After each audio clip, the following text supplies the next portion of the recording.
I hope आपने metabolism तक ये चैप्टर मास्टर कर लिया होगा। अब उससे आगे की कहानी कंटिन्यू करते हैं। Perhaps the most obvious and technically complicated feature of all living organisms is the ability to sense their surrounding or environment and respond to these environmental stimuli, which could be physical, chemical or biological। तो organism and population एक chapter है class 12 biology में, उसमें हम पढ़ते हैं ये response of organism to external environmental stimuli, इसको बोलते हैं एडेप्टेशन ऑफ ऑर्गेनिज्म। और ये तीन टाइप की होती है, फिजिकल, बायोकेमिकल और बायोलॉजिकल। तो ये एडेप्टेशन डिटेल में हम पढ़ते हैं ऑर्गेनिज्म एंड पॉपुलेशन में। अभी के लिए इसको यहीं तक रखते हैं। We sense our environment through our sense organs, obvious ही बात है। Plants respond to external factors like light. Of course plant light को रिस्पोंड करते हैं इन अ वे दैट लाइट की कमी हो जाने से फोटोसिंथेसिस भी की जो एफिशिएंसी है वो भी कम हो जाती है। They respond to water also, water की कमी से तो प्लांट मर ही जाता है, तो of course it responds to water stress.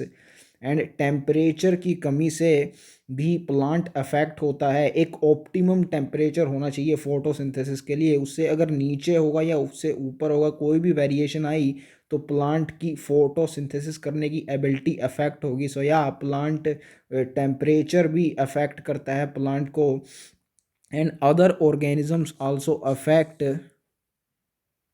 Plants in many ways. So उसके लिए प्लांट कैसे रिस्पोंड करता है ये भी हम पढ़ते हैं ऑर्गेनिज्म एंड पॉपुलेशन चैप्टर में। उसमें प्लांट के रिस्पॉन्स बताए गए हैं अदर ऑर्गेनिज्म के लिए। Plant produce secondary metabolites like nicotine and Calotropis ETC. So ये प्लांट अपने डिफेंस एक्शन के लिए प्रोड्यूस करता है, ये रिस्पॉन्स होता है प्लांट का to other organisms like grazers और ब्राउजर्स। ये भी हम ऑर्गेनिज्म एंड पॉपुलेशन चैप्टर में पढ़ते हैं।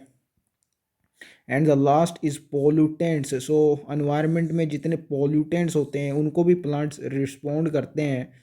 एनवायरमेंटल केमिस्ट्री चैप्टर में हमें बताया गया है क्लास 11 केमिस्ट्री कि कुछ पोल्यूटेंट्स गैसेस होती हैं लाइक SO2 एंड NO2, वो प्लांट ग्रोथ को अफेक्ट करती हैं और कई बार तो फैटल साबित होती हैं वो प्लांट्स के लिए। So yeah plants respond to pollutants also. So these are the factors that plants responds to.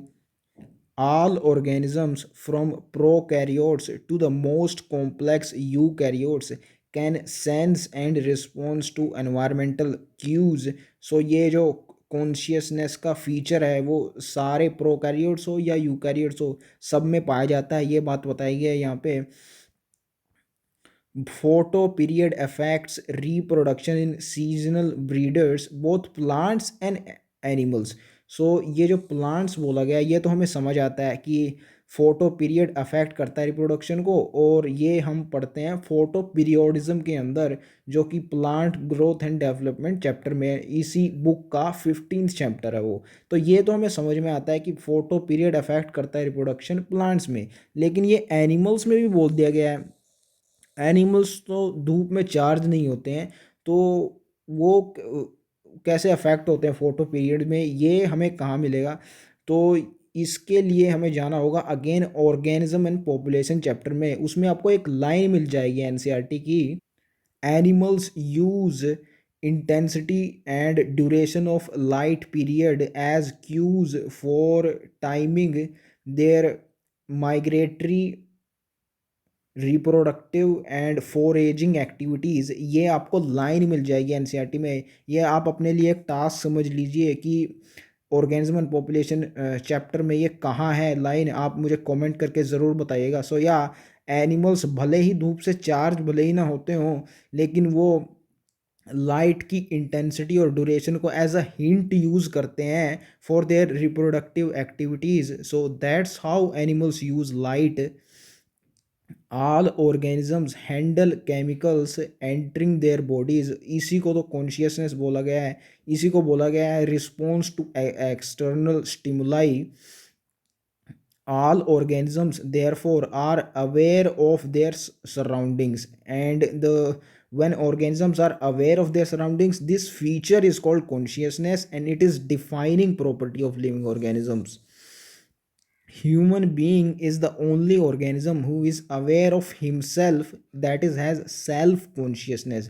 यहाँ himself से मतलब सिर्फ his body से है। साइंस और विज्ञान के अंदर हमें आत्मा जैसा कोई कंसेप्ट नहीं होता। सो himself का मतलब सिर्फ बॉडी ही है।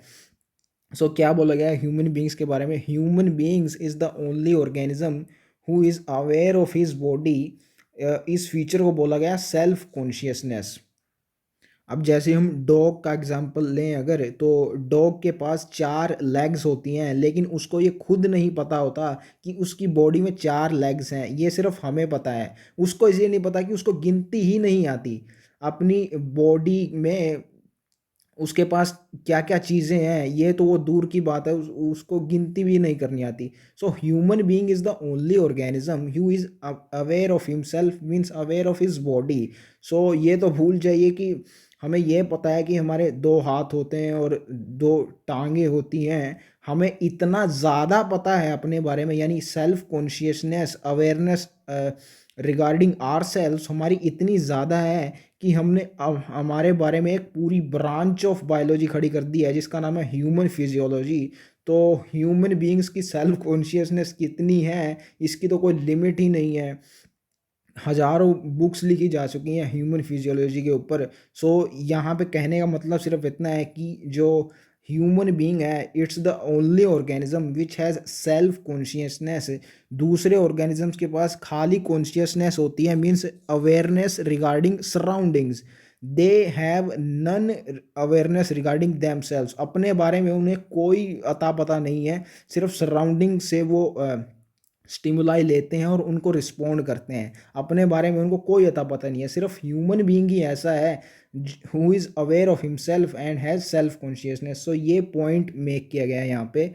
आगे बोला गया है consciousness therefore becomes the defining property of living organism. यहाँ 3 हो गई हमारे पास अब, cellular organisation, consciousness and metabolism. ये 3 डिफाइनिंग फीचर्स हो गए लिविंग ऑर्गेनिजम्स के। ये तीनों के तीनों एक ही टाइम पर प्रेजेंट होने चाहिए एक लिविंग ऑर्गेनिज्म में, तब हम जाके हम उसको लिविंग बोलेंगे। तीनों में से एक भी एब्सेंट हुआ तो वो लिविंग नहीं रह जाएगा, नॉन लिविंग मानना पड़ेगा उसको। आई होप ये तीनों क्राइटेरिया आपको एब्सोल्युटली क्लियर हैं। अब आगे बढ़ते हैं इससे। एक इंटरेस्टिंग पैराग्राफ आ जाता है एनसीईआरटी में जो बोलता है कुछ ऐसा, when it comes to human beings it is all the more difficult to define living state. So ये डिफ़िकल्ट हो सकता भाई उन लोगों के लिए जिनके कंसेप्ट हिले हुए हैं, जो ध्यान से नहीं पढ़ते, जिन्होंने सारे कंसेप्ट इस चैप्टर के बहुत ध्यान से और बारीकी से समझे हैं।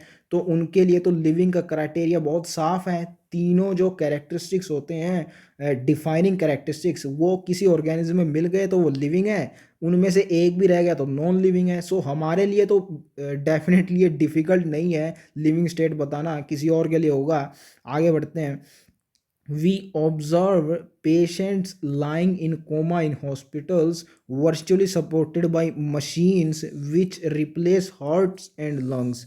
मैंने जो कोमा में पड़ा है आदमी, उसके हार्ट और लंग्स काम करना बंद कर देते हैं और उनका जो काम है, जो हार्ट और लंग बॉडी में काम करते हैं, वो मशीन्स रिप्लेस कर देती हैं। The patient is otherwise brain dead. उसका जो ब्रेन है, ऑफ कोर्स यार तभी तो रिप्लेस करवाया उसका हार्ट और लंग्स, बिकॉज उसका ब्रेन काम नहीं कर रहा था और ब्रेन ही सिग्नल देता है हार्ट और लंग्स को काम करने के लिए। That's why it is brain dead. The patient has no self consciousness. और आपसे आगे पूछा है, are such patients who never come back to normal life are living or non living. सो आप बहुत आसानी से बता सकते हैं they are living or non living. They are absolutely living, क्योंकि जो तीनों क्राइटेरिया हैं डिफाइनिंग क्राइटेरिया लिविंग ऑर्गेनिजम्स के, वो उन पे तीनों लागू होते हैं। उनमें कॉन्शियसनेस भी है, उनमें सेलुलर ऑर्गेनाइजेशन भी है और मेटाबॉलिज्म भी ठीक ठीक काम कर रहा है उन लोगों का। सो या दे आर एब्सोल्युटली लिविंग। तो ये क्वेश्चन इतना डिफ़िकल्ट क्यों लग रहा है कुछ लोगों को? तो इसलिए हो सकता है आपने देखा होगा कि कुछ एथलीट्स आपने देखे होंगे फेमस होते हैं जिनके हाथ पैर जो हैं वो काम नहीं करते, वो उनको कटवाने ही पड़ जाते हैं, इतने यूज़लेस हो जाते हैं उनके हाथ पैर। सो आपने देखा होगा कि एथलीट्स होते हैं उनके पाँव नहीं होते, नकली होते हैं पाँव, उनकी जगह मशीन्स वो इंस्टॉल करवानी पड़ती है उनको लेग्स में। तो जो एक्सटर्नल ऑर्गन्स हैं हमारे, लेग्स हो गए, लिम्स हो गए, हैंड्स हो गए, जब ये काम करना बंद कर देते हैं और इनकी जगह हम दूसरे जो मशीन्स का यूज़ करते हैं, तब भी तो वो ऑर्गेनिज्म लिविंग रहता है। ये जो हार्ट एंड लंग्स हो गए, इनकी जगह हमने ये इंटरनल ऑर्गन्स ही तो हैं, वो एक्सटर्नल है, ये इंटरनल ऑर्गन्स हैं। इनकी जगह अगर हमने मशीन्स यूज़ कर रही तो कर ली अगर हमने, वो जो आदमी है, वो जो ऑर्गेनिज्म है, वो नॉन लिविंग कहाँ से हो गया भाई? हमने सिर्फ इंटरनल ऑर्गन्स को रिप्लेस किया है, वो जो तीनों क्राइटेरिया हैं वो तो एज इट इज़ उस पर अब भी वैलिड हो रहे हैं, तो कहाँ से नॉन लिविंग हो गया ये? आई डोंट नो किसके लिए ये डिफ़िकल्ट क्वेश्चन होगा। ये तीनों क्राइटेरिया आप लगाइए, ये बिल्कुल लिविंग होता है और ऑफ कोर्स लिविंग ही होता है यार। जब अगर वो लिविंग नहीं होगा तो उसको इतने सालों तक हॉस्पिटल में रखने का क्या मतलब है? He is absolutely living. अगर डेड होता तो उसको जला आते, उसको बॉडी रिमेन्स को हमने बर्न कर दिया होता, बट ऐसा नहीं होता, वो एब्सोल्युटली लिविंग होता है। सो एक जो हैंडीकैप्ड एथलीट होता है उसमें जो एक्सटर्नल ऑर्गन्स होते हैं उसको रिप्लेस किया जाता है मशीन से, और ये कोमा वाले को इंटरनल ऑर्गन्स जो होते हैं इसके, इनको रिप्लेस किया जाता है मशीन से। डिफरेंस खाली इतना है, बोथ आर एब्सोल्युटली लिविंग। सो ये पैराग्राफ आपको बिल्कुल क्लियर होना चाहिए एनसीईआरटी का। मैंने आपको बोला था कि when we will be done with the defining characteristics of living organism, मैं आपको बायोलॉजी की डेफिनेशन पे दोबारा लेके जाऊंगा। सो या हमने तीनों जो क्राइटेरिया होने चाहिए, डिफाइनिंग क्राइटेरिया लिविंग ऑर्गेनिज्म के, वो पढ़ लिए हैं। CCM, cellular organisation, consciousness and metabolism, ये तीनों डिफाइनिंग क्राइटेरिया हमने पढ़ लिए हैं। तो चलिए वापस चलते हैं उस बायोलॉजी की डेफिनेशन पे to understand it more clearly. तो ये थी वो definition, biology is the science of life forms and living processes. ये लिविंग प्रोसेसेस तो हमने पहले भी जान लिया था कि ये होता है मेटाबॉलिज्म।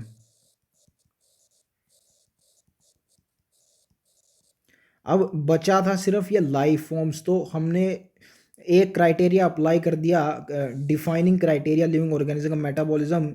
ये लिविंग प्रोसेसेस यानी रिएक्शंस जो होती हैं उनकी जगह मेटाबॉलिज्म आ गया।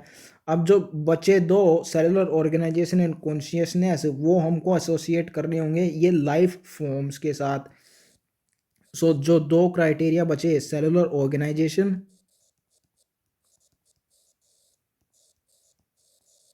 और consciousness,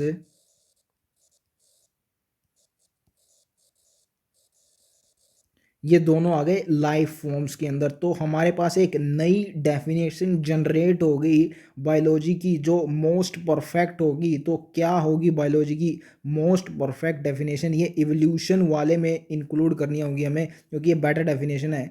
so the perfect definition for biology would be, biology is the story of evolution of living organism की जगह हम डिफाइनिंग क्राइटेरिया रखेंगे अब, study of evolution of cellular organisation, consciousness and metabolism. So ये सबसे perfect definition मानी जाएगी biology की। इससे बढ़िया डेफिनेशन नहीं हो सकती और सटीक डेफिनेशन नहीं हो सकती।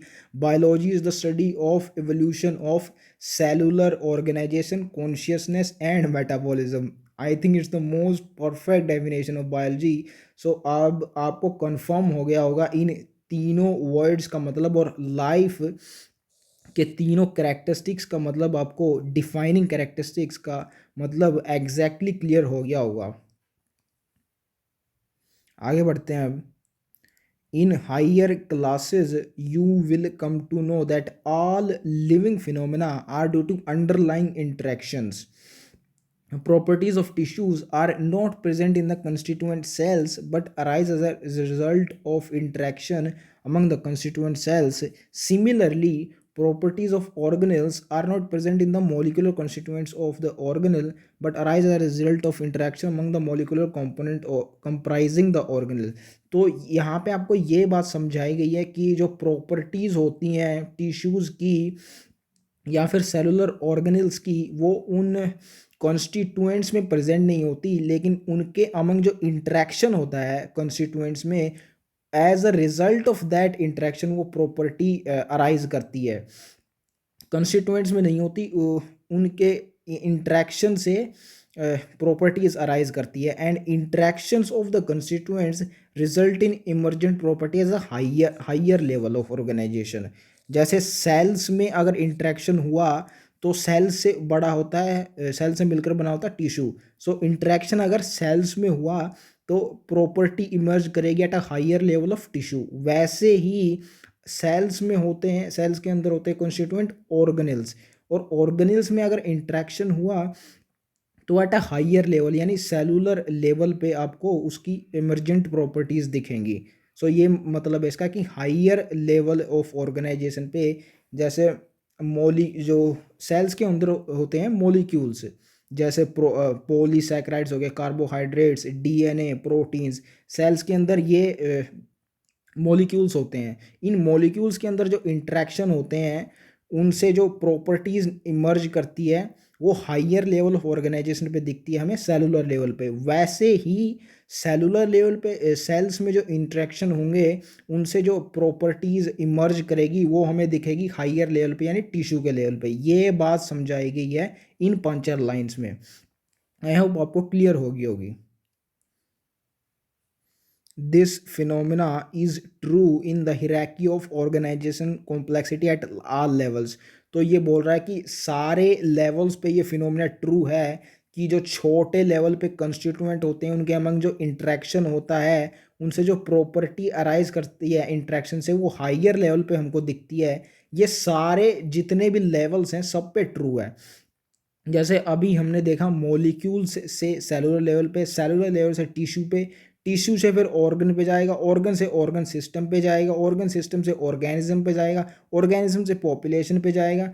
सो जितने भी ये लेवल्स होते हैं हिराकी ऑफ लेवल्स, ये सब पे वैलिड होती है कि जो ऑर्गेनिजम्स के अमंग जो इंटरेक्शन होगा उससे जो इमर्जेंट प्रॉपर्टीज़ निकलेगी वो शो होगी at the level of population. ये पूरा हिराकी में ही वैलिड होता है ये property. Therefore, we can say that living organisms are self-replicating। ये जितने भी अभी तक हमने कैरेक्टरिस्टिक्स पढ़े हैं उनको सम अप कर रहा है ये इस लाइन से, इस पैराग्राफ से। सो सेल्फ रेप्लिकेटिंग या लिविंग ऑर्गेनिज्म को बोल रहा है सेल्फ रेप्लिकेटिंग यानी रिप्रोडक्शन करने वाले। इवॉल्विंग ये भी आगे इसमें आएगा, डेफिनेशन में आएगा, अभी तक ये नहीं आया था एक्चुअली। इवोल्यूशन अभी तक चैप्टर की थ्योरी में नहीं आया था, ये पहली बार आया है।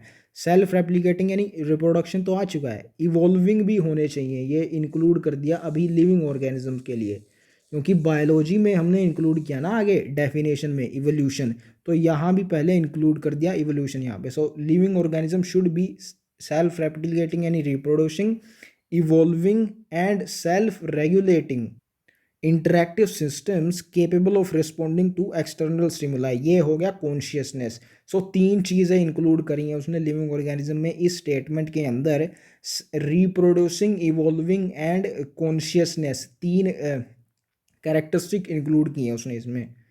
आगे तो दो डेफिनेशन है, हम सुबह से इन पे डिस्कस कर रहे हैं, इन्हीं दो डेफिनेशन पे हमने पढ़ी हैं। Biology is the story of life on earth, biology the story of evolution of living organisms. Living organisms का क्या मतलब है, लाइफ का क्या मतलब है, ये सब डिटेल में हम पढ़ चुके हैं। तो ये दोनों स्टेटमेंट क्लियर हो चुके हैं हमारे सामने।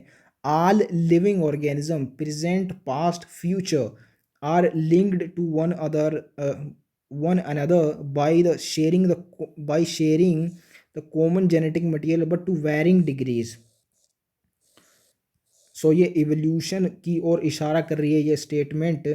इस यूनिट के डिस्क्रिप्शन में भी हम पढ़ चुके हैं कि सारे organism that has ever lived on this earth and the current organism and जो फ्यूचर में होने वाले हैं वो एक दूसरे से लिंक्ड होते हैं, ये हम डिस्क्रिप्शन में भी पढ़ चुके हैं।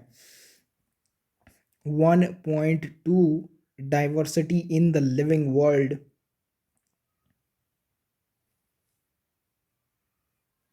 If you look around, you will see a large variety of living organisms, be it potted plants, insects, birds, your pets or other animals and plants। ये कोई ज़्यादा एक्सप्लेन करने की बात नहीं है, हम देखते हैं ये हमारे चारों ओर होते हैं ये सब। There are also several organisms that you cannot see with your naked eye, but they are all around you।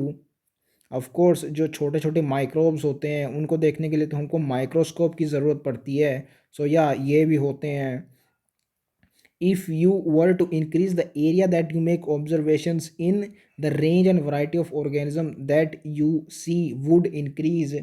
Of course जितना ज़्यादा बड़ा एरिया हम लेंगे उसमें उतने ही ज़्यादा ऑर्गेनिज्म हमको मिलेंगे। Obviously, if you were to visit a dense forest, you would probably see a much greater number and kinds of living organism in it। Forest में तो ऑफ कोर्स डाइवर्सिटी सबसे ज़्यादा पाई जाती है। फॉरेस्ट का हम नाम लेते हैं तो हमारे सामने सबसे पहले आता है अमेज़न रेन फॉरेस्ट, जिसको मेगा डाइवर्सिटी लैंड बोला जाता है। दुनिया में सबसे ज़्यादा जो एनिमल और प्लांट डाइवर्सिटी है सिर्फ वहीं पाई जाती है। each different kind of plant, animal or organism that you see represent a species। so सारे जितने डिफरेंट टाइप के प्लांट एनिमल और ऑर्गेनिज्म होते हैं वो स्पीशी फॉर्म करते हैं। डॉग की अलग स्पीशी होती है, मंकी की अलग स्पीशी होती है और ह्यूमंस की अलग स्पीशी होती है। So these all are species. Plants में भी आप एग्जांपल ले सकते हैं, मैंगो, ऑरेंज और एप्पल, आप कितने ही एग्जांपल ले लीजिए। So these are all different species. The number of species that are known and described range between 1.7 to 1.8 million। ये मैं आपको डिस्क्रिप्शन में बताया था कि 17 से 18 लाख स्पीशीज़ आज हम जानते हैं और इसको बोलते हैं बायोडाइवर्सिटी। और the number and type of organism present on earth, ये एनसीईआरटी ने थोड़ी सी मिस्टेक कर दी। These are not number of organism present on earth. Number का तो देखें तो 800 करोड़ तो भाई आदमी ही है, ह्यूमन बींग्स ही 800 करोड़ है। तो these are not numbers, yes these are types of organism, these are the species. ये टाइप्स ऑफ ऑर्गेनिजम्स हैं जो 17 से 18 लाख हैं और इनमें से 70% तो एनिमल्स ही होते हैं और एनिमल्स में से 70% होते हैं इंसेक्ट्स। ये डाटा भी मैं ऐसे वैसे नहीं बता रहा आपको, बायोडाइवर्सिटी चैप्टर में क्लास 12 बायोलॉजी में आपको मिल जाएगा ये। मैं आपको जो भी डाटा वगैरह और जो भी इन्फॉर्मेशन यूज़ करता हूँ सिर्फ एनसीईआरटी से यूज़ करता हूँ। तो आप ये मत समझिए कि मैं आलतू फालतू कुछ भी डाटा यूज़ कर लूँगा, यहाँ पे सब आपके काम का है और याद करने लायक है। We should remember here that as we explore new areas and even the old ones, new organisms are continuously being identified। या तो उसने पहले ही बोल दिया कि नए एरियाज़ में जाएंगे, जितना ज़्यादा एरिया बढ़ाते जाएंगे और इवन पुराने में भी, क्योंकि उसमें स्पीशिएशन हो गया हो, क्या पता पुराने में भी हमें नई स्पीशीज़ मिल सकती हैं। So yeah even in old areas we can find new organisms always, this is true. As stated earlier, there are millions of plants and animals in the world. We know the plants and animals in our area by their local names. These local names would vary from place to place। ये अब एक introduction बन रहा है कि nomenclature की क्यों ज़रूरत होती है। डिफरेंट एरियाज़ में डिफरेंट जो सेम ऑर्गेनिज्म है उसका डिफरेंट डिफरेंट नाम हो सकता है, लोकल नेम डिफरेंट हो सकते हैं, इसलिए डिफ़िकल्टी हो सकती है एक ऑर्गेनिज्म को पहचान करने में। कोई उसका कुछ नाम बताएगा, कोई कुछ बताएगा। तो एक स्टैंडर्ड नेम होना चाहिए जिससे दुनिया के जितने भी लोग हैं वो एक ऑर्गेनिज्म के लिए एक ही नाम पर आके ठहर पाएँ, सारे उसको एक ही नाम से जान पाएँ। तो एक स्टैंडर्डाइज करने की ज़रूरत है नोमेनक्लेचर को, वही उसके बारे में ही यहाँ पे बताया गया है। Even with in a country ये लोकल नेम्स डिफरेंट हो सकते हैं। probably you would recognize the confusion that would be created if we did not find ways and means to talk to each other to refer to organism we are talking about। वही जो मैंने आपको भी बताया कि confusion create हो जाएगी अगर एक organism के बहुत सारे नाम होंगे। Hence, there is a need to standardize the naming of living organisms such that a particular organism is known by the same name all over the world. This process is called nomenclature, and obviously, nomenclature or naming is only possible when the organism is described correctly. So, ये एक important point आ गया कि nomenclature से पहले description हो जाना चाहिए। ये described correctly, it's a all together different process of taxonomy. इसका नाम है डिस्क्रिप्शन, एंड ये पहले हो जाना चाहिए नॉमन होना चाहिए नोमन क्लैचर से। नोमन क्लैचर बाद में होगा, पहले डिस्क्रिप्शन होगा ऑर्गेनिज्म का। And we know to what organism the name is attach to, this is called identification. So ये एक और प्रोसेस आ गया आइडेंटिफिकेशन। सो नोमन क्लैचर से पहले दो दो जो प्रोसेसेस होती हैं टैक्सोनॉमी की वो हो जानी चाहिए, एक आइडेंटिफिकेशन एक डिस्क्रिप्शन। आई थिंक ये डिस्क्रिप्शन को ही दूसरे वर्ड्स में कैरेक्टराइजेशन भी बोला गया है। आगे जब इस चैप्टर में फर्दर कंटिन्यू करेंगे थ्योरी में तो आपके सामने कैरेक्टराइजेशन आएगा इसकी जगह, डिस्क्रिप्शन की जगह। In order to facilitate the study, the number of scientists have established procedures to assign a scientific name to each known organisms.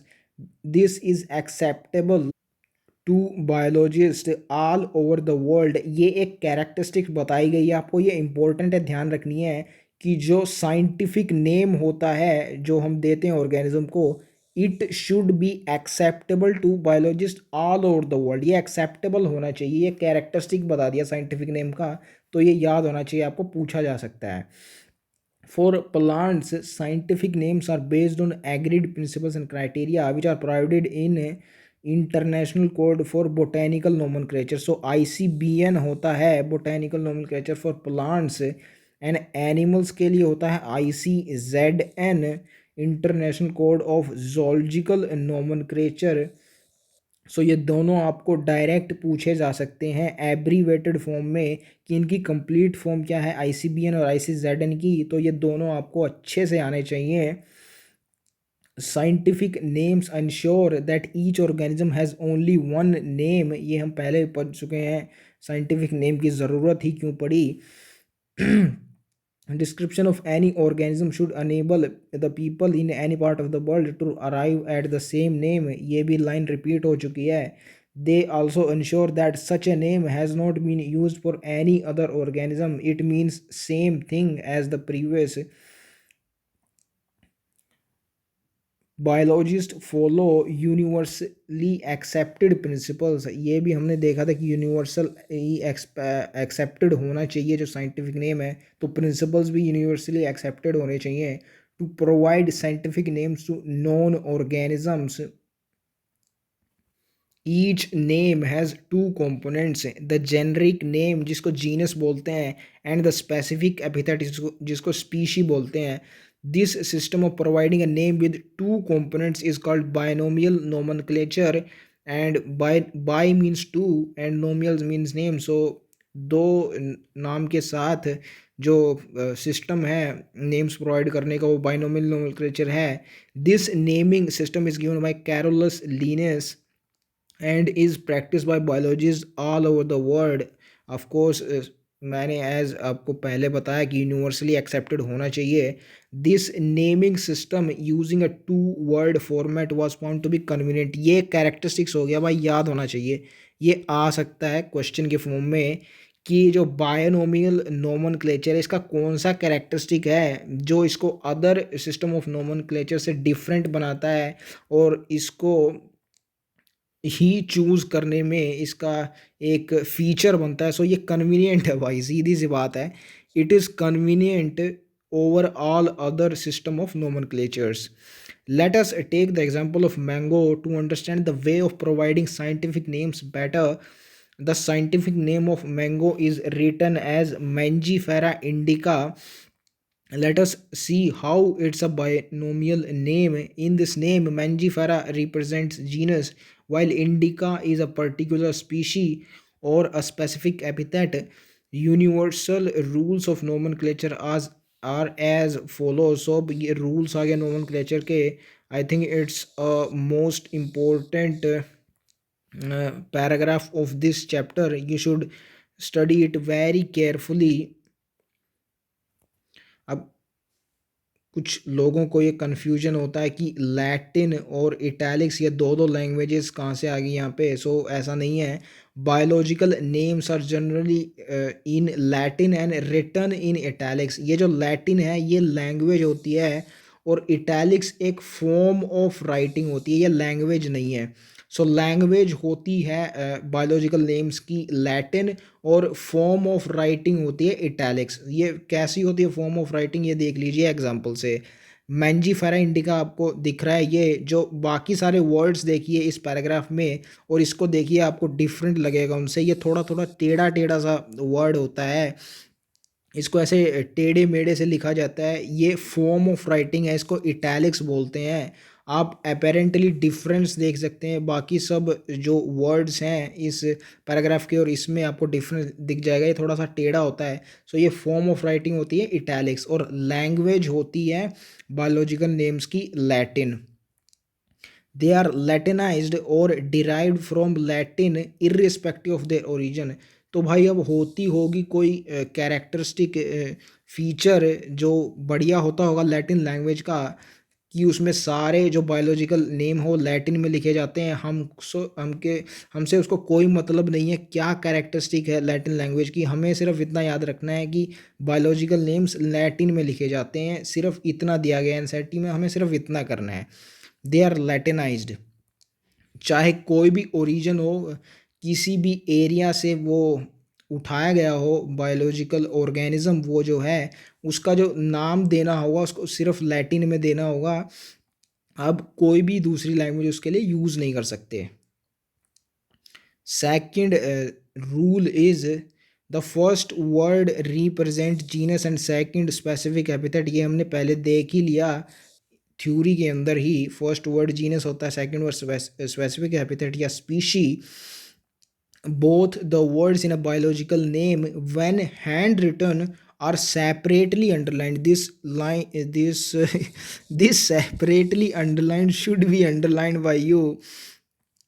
जो दोनों वर्ड्स होते हैं उनको सेपरेटली अंडरलाइन करना है, ऐसे नहीं करना दोनों को एक ही साथ. ऐसे सेपरेटली अलग अलग अंडरलाइन करना है. तो ये कहना चाहता है इसके तीसरे रूल्स के द्वारा. और या तो हैंड रिटन हाथ से लिख रहे हैं आप उसको, तो उसको सेपरेटली अंडरलाइन करना होगा.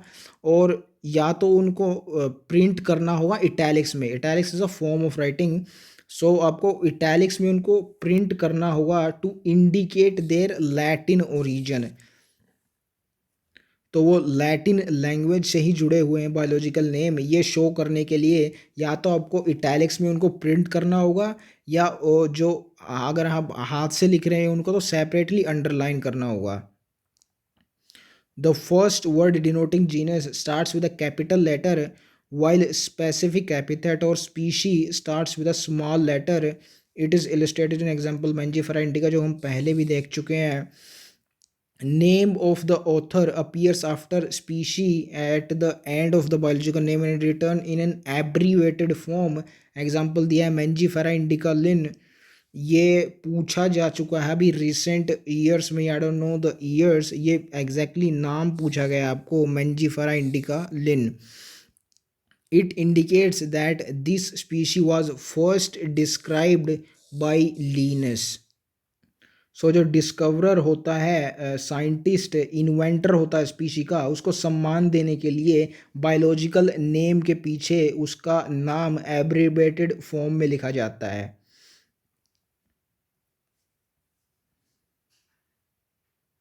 Since it is nearly impossible to study all the living organisms, it is necessary to devise some means to make this possible. सो आगे वाली जो लाइन है इसके साथ आप कंटिन्यू करके पढ़ सकते हैं. Classification are the means to study all living organism. इसको उल्टा करके ऐसे पढ़िए तो ज़्यादा समझ में आएगी आपको ये लाइन। सो क्या बोला मैंने, classification are the means to study all the living organisms. आगे एक और चीज़ बताइए क्लासिफिकेशन के बारे में, is the process by which anything is grouped into convenient category based on easily observable characters। सो ये दो डेफिनेशन आपको मिल गई क्लासिफिकेशन की। For example, we easily recognize groups such as plants or animals or dogs, cats, insects। हाँ, हम easily observable characters यानी morphological features से उनको देख के पता लगा सकते हैं कि अलग अलग groups होते हैं। The moment we use any of these terms, we associate certain characters with the organism in that group. What image do you see when you think of a dog? Obviously, each one of us will see dogs and not cats. Now, if we were to think of Alsatians, we know what we are talking about. So, Alsatians, मैं बता दूँ आपको क्या चीज़ है, ये breed होती है dogs की। आपको सिर्फ इतना पता होना चाहिए कि जो आप अगर क्वेश्चन बना इसके ऊपर तो ये ऑप्शंस में होगा किन्हीं में और इससे डॉग एसोसिएटेड होगा। तो आपको ये पता होना चाहिए कि Alsatian breeds is associated with dogs. इसके अलावा कुछ मत जानिए इसके बारे में, इससे हाइयर लेवल का कुछ क्वेश्चन नहीं आ सकता। सिर्फ इतना जान लीजिए कि ये it is associated with dogs. Similarly, suppose we were to say mammals, you would of course think of animals with external ears and body hairs। अब ये कैरेक्टरिस्टिक्स आपको बता दी गई है मैमल्स की क्या होती हैं। सो मैमल्स के एक्सटर्नल ईयर्स होते हैं और बॉडी हेयर्स होते हैं। मैमल्स की कैरेक्टरिस्टिक बताइए आपको। Likewise, in plants, we if we try to talk of wheat, the picture in each of our minds will be of wheat plants, not of rice or any other plant। Hence, all these dogs, cats, mammals, etc. are convenient categories। ये सब categories हैं।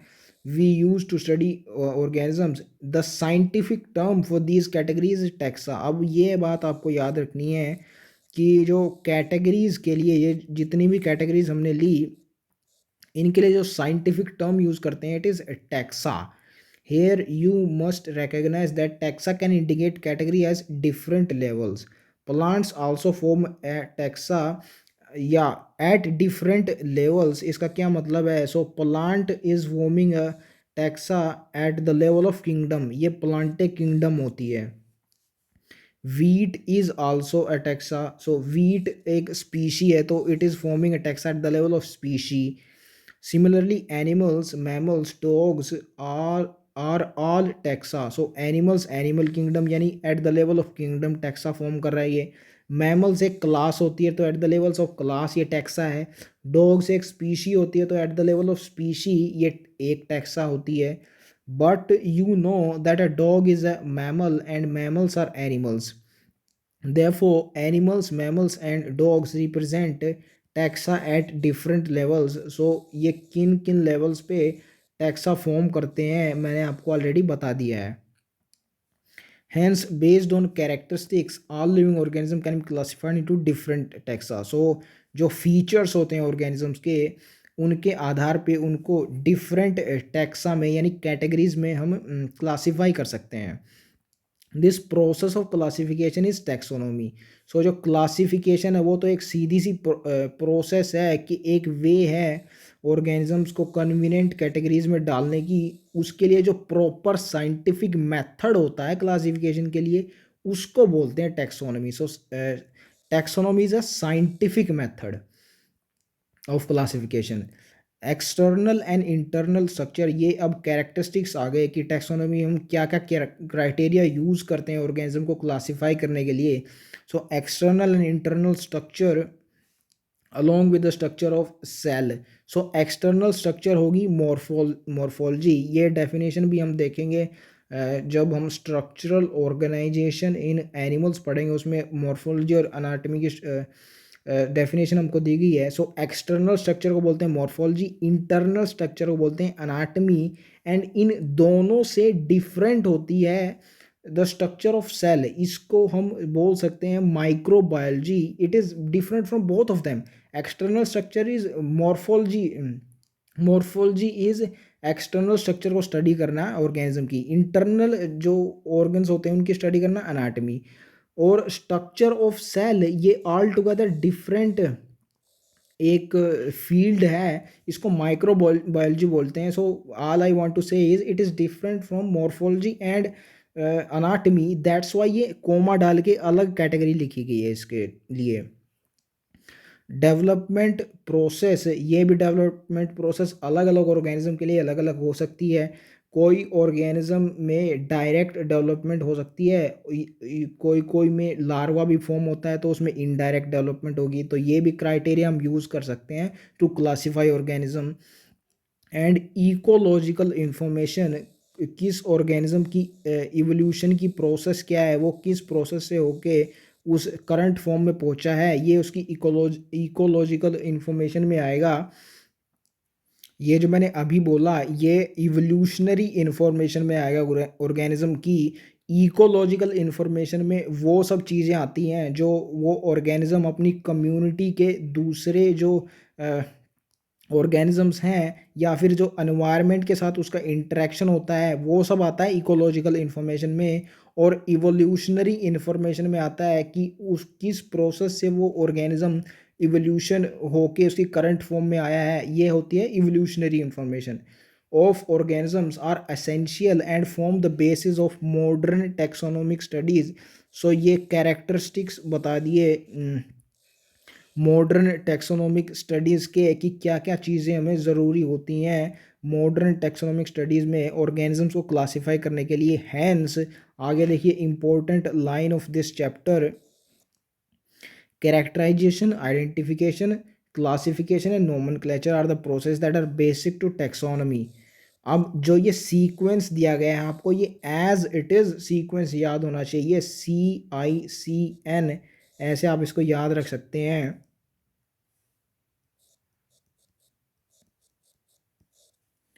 Characterisation सबसे पहले होती है जब हम organism को डिफरेंट टैक्सा में प्लेस करना चाहते हैं, तो कौन सी प्रोसेस हमें अपनानी होती है, ये उनका सीक्वेंस है। सबसे पहले हम ऑर्गेनिज्म को कुछ कैरेक्टर असाइन करते हैं, उसका कुछ डिस्क्रिप्शन लेते हैं कि उसके एक्सटर्नल मॉर्फोलॉजिकल फीचर्स कैसे हैं।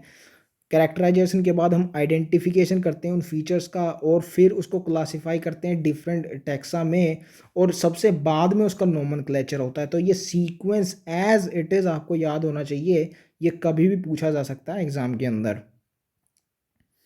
Taxonomy is not something new. Human beings have always been interested in knowing more and more about various kinds of organisms, particularly with reference to their own use. या ये जो पुराने समय में classification होती थी वो यूज़ और डिसयूज़ के बेसिस पर होती थी, ये यहाँ बताया गया है। In early days human beings needed to find sources for their needs of food, clothing and shelter. Hence earliest classification were based on the uses of various organisms.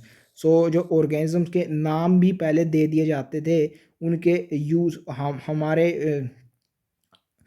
लिए उसका क्या यूज़ है ऑर्गेनिज्म का, इस बेसिस पर इसका नाम दे दिया जाता है। जैसे मैं अगर आपको एग्जांपल दूं, सो एक जो बैक्टीरिया होता है लैक्टोबैसिलस, उसका इसी पे नाम दे दिया गया कि वो लैक्टिक एसिड प्रोड्यूस करता है हमारे लिए, दूध को दही में कन्वर्ट करता है, लैक्टिक एसिड में कन्वर्ट करता है, तो इसलिए उसका नाम दे दिया गया Lactobacillus. So it is an example of giving name to organism on the basis of their usage. ये पहले के समय में ऐसा ही होता था। एक और एग्जांपल अगर लेना चाहें आप तो आप ले सकते हैं एसिटोबैक्टर एसिटी, उसका नाम इसी उसके यूज़ पर दे दिया गया कि उससे हमें एसिटिक एसिड मिलता है, तो इसलिए उसका नाम रख दिया Acetobacter एसिटी। So that's how names were given in the past to organisms. Human beings were since long not only interested in knowing about different kind of organisms and their diversities, but also the relationships among them. This branch of study is known as systematics. तो systematics की definition दी गई है आपको यहाँ पे, different kinds of organism and the relationships among them. This is known as branch of science called systematics. ये definition आपको as it is पूछी जा सकती है और पूछी गई है एनसीईआरटी एग्जाम्पलर में से। डायरेक्ट क्वेश्चन है सिर्फ इसी डेफिनेशन पे, तो आपको डेफिनेटली याद होनी चाहिए ये। The word systematics is derived from Latin word systema, which means systematic arrangement of organisms. So ये लैटिन वर्ड है, ये भी आपको पता होना चाहिए, कोई दूसरी लैंग्वेज का नहीं है। ऑफ कोर्स लैटिन में ही बायोलॉजिकल नेम्स होते हैं, तो सिस्टमा वर्ड भी उसी में होना चाहिए। तो सिस्टमा लैटिन का वर्ड है, ये पूछा जा सकता है, याद रखिए। Linnaeus used Systema Naturae as the title of his publication. So ये एक एडिशनल इंफॉर्मेशन है जो आपको याद रखनी होती है। लीनस की जो बुक थी जिसमें उसने प्लांट स्पीशीज़ के बारे में बताया था, उसका नाम था सिस्टमा नेचरे।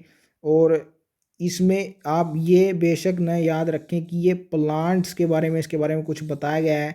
आपको सिर्फ खाली इतना याद होना चाहिए कि लीनस ने एक बुक पब्लिश की थी जिसका नाम था सिस्टमा नेचरे। एनसीईआरटी में सिर्फ इतना दिया है, आपको सिर्फ इतना पता होना चाहिए। The scope of systematics was later analyzed to include identification, nomenclature and classification। ये जो लाइन है ये मैं आपको डिस्क्रिप्शन में बता चुका हूँ कि ये डिस्क्रिप्शन में आई हुई है और थ्योरी में ये यहाँ रिपीट हुई है, तो ये दो दो बार रिपीट हो चुकी है ये line. So it is of immense importance. Systematics के अंदर तीन चीज़ें इंक्लूडेड हैं, आइडेंटिफिकेशन, नोमेनक्लेचर एंड क्लासिफिकेशन। ये सेम लाइन आपको मिल जाएगी डिस्क्रिप्शन में भी इस यूनिट के। आगे बोल रहा है systematic takes into account evolutionary relationships between organism also. So systematic overall क्या हुआ, आइडेंटिफिकेशन, नोमेनक्लेचर और क्लासिफिकेशन, ये तीनों पार्ट्स होते हैं टैक्सोनॉमी के। और अगर इनमें ऐड कर दिया जाए एवोल्यूशनरी रिलेशनशिप्स को तो हमारे पास आ जाता है सिस्टमैटिक्स। सो सिस्टमैटिक्स के ये दो पार्ट आपको पता होना चाहिए, टैक्सोनॉमी और एवोल्यूशनरी रिलेशनशिप्स, इन दोनों से फॉर्म होता है एक systematics. 1.3 is taxonomic categories. Classification is not a single step process but involves hierarchy of steps in which each step represents a rank or category। So classification में बहुत सारे levels होते हैं, उन स्टेप्स को रैंक और कैटेगरीज बोला गया है यहाँ पे। Since the category is a part of overall taxonomic arrangement it is called taxonomic category. So यहाँ पे क्योंकि टैक्सोनॉमी की बात हो रही है, टैक्सोनॉमिक अरेंजमेंट की बात हो रही है, इसलिए उन कैटेगरीज को टैक्सोनॉमिक कैटेगरीज बोला गया है। And all the categories together constitute taxonomic hierarchy. So उस सारे जो लेवल्स होते हैं, स्टेप्स होते हैं, उनको टुगेदर बोला गया taxonomic hierarchy. Each category refer to as a unit of classification in fact represents rank in commonly term as taxon और taxa. So taxa is unit of classification. ये जो क्वेश्चन है ये पीवाईक्यू में भी पूछा गया है और आने वाले पेपर में भी एब्सोल्युटली पूछा जा सकता है। सो ये आपको याद होना चाहिए कि टैक्सा यूनिट ऑफ क्लासिफिकेशन होता है। Taxonomic categories and hierarchy can be illustrated by an example. Insects represent a group of organisms sharing common features like 3 pairs of jointed legs। ये insects का characteristics आपको बता दिया, याद होना चाहिए आपको कि 3 pairs of jointed legs होते हैं इनमें।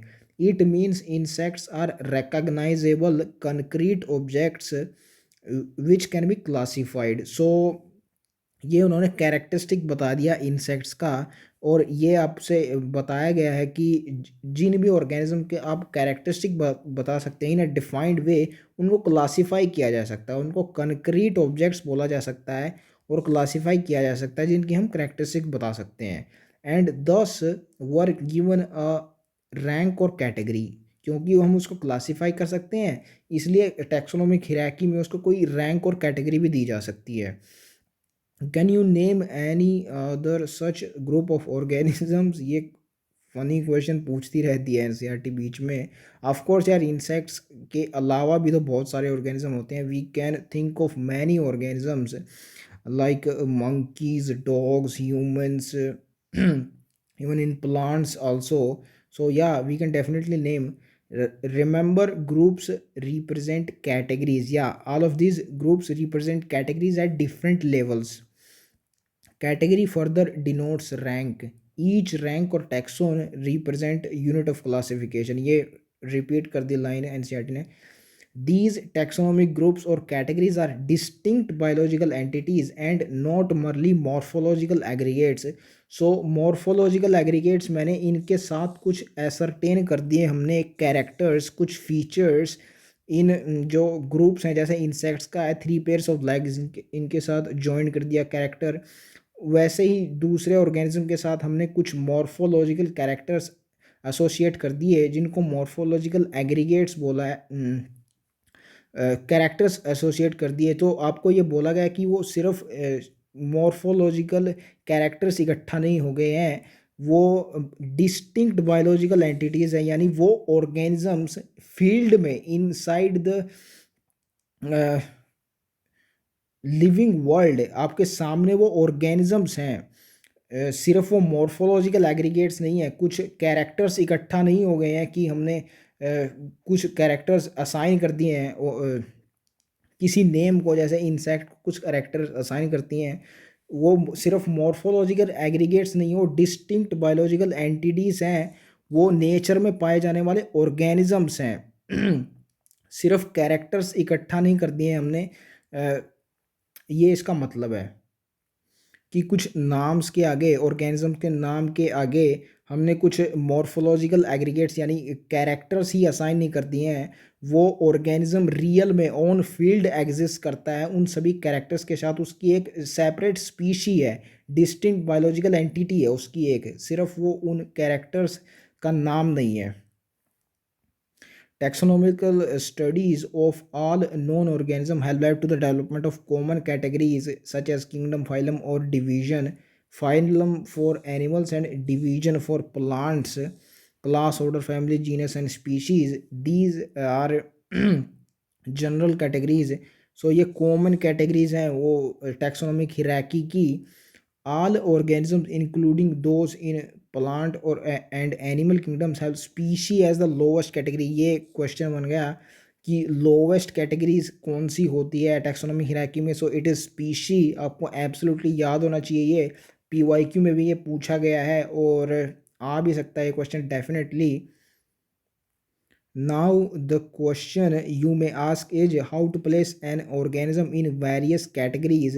The basic requirement is the knowledge of characters of an individual or group of organism. So taxonomic hierarchy में क्लासिफिकेशन के अंदर एक ऑर्गेनिज्म को क्लासीफाई करने के लिए, प्लेस करने के लिए जो बेसिक रिक्वायरमेंट होती है, बेसिक क्राइटेरिया होता है, आपको पता होना चाहिए उस ऑर्गेनिजम्स के कैरेक्टर्स का, क्या क्या फीचर्स हैं उसके, ये आपको पता होना चाहिए. या तो वो इंडिविजुअल ऑर्गेनिज्म के या ग्रुप ऑफ ऑर्गेनिज्म हो सकता है. जैसे इंसेक्ट्स होता है, इंसेक्टा एक क्लास होती है, एक सिंगल ऑर्गेनिज्म नहीं होता. It is N class of organism. बहुत सारे ऑर्गेनिजम्स आते हैं उसमें, स्पीशी बहुत सारी आती हैं. सो इंडिविजुअल हो या ग्रुप ऑफ ऑर्गेनिज्म हो, उसके कैरेक्टर्स यानी फीचर्स आपको पता होना चाहिए. ये बेसिक रिक्वायरमेंट है to place an organism inside the taxonomical hierarchy or to classify that organism. This helps in identifying similarities and dissimilarities among the individual of the same kind of the organism as well as of other kind of organism.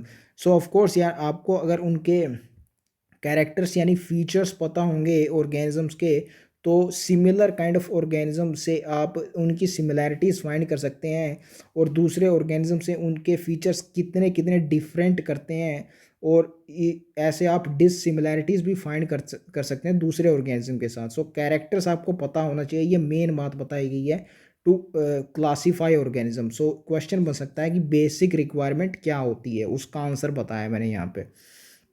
So the next paragraph is for species 1.3.1. 50 से ऊपर minutes निकल चुके हैं. So this species this will be taken in the next part. आगे से हम species से continue करते हैं.